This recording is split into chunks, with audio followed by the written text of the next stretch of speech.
सत बहुत से लोग ये पूछते हैं कि हम प्रोक्रास्टिनेशन का शिकार रहते हैं, हम सुबह जल्दी नहीं उठ पाते।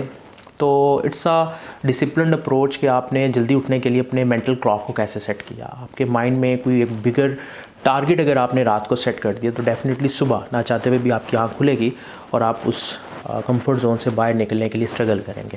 बिकॉज़ जब हमारे पास अगले दिन के लिए कोई टारगेट नहीं होता, कोई बड़ा टारगेट नहीं होता, कोई बड़ा मिशन नहीं होता, तो डेफ़िनेटली हम लोग लेट उठते हैं। मेरे साथ भी इस तरह होता है जब मैं बिल्कुल ईज़ी होता हूँ, जब मैं नेक्स्ट डे की प्लानिंग नहीं करता तो मैं भी some time most of the time जब इस स्टेट में होता हूँ तो मेरे लिए उठना मुश्किल हो जाता है। लेकिन उसकी निस्बत जब मेरी ट्रेनिंग होती है या मैंने कोई एक बिगर टास्क अपने लिए नेक्स्ट डे का असाइन किया होता है तो सुबह मेरी मेंटल क्लॉक मुझे खुद ब खुद उठाती है और जो टाइम मैंने अपने माइंड में सेट किया होता है अल्हम्दुलिल्लाह उसी टाइम पे मैं उठ जाता हूँ।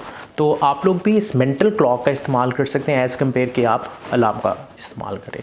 तो ये बेसिक टिप्स हैं जिनका इस्तेमाल करके आप प्रोक्रास्टिनेशन से बच सकते हैं, सुबह जल्दी उठ सकते हैं और अपने मेंटल स्टेट को बेहतर से बेहतर कर सकते हैं। बहुत शुक्रिया, थैंक यू।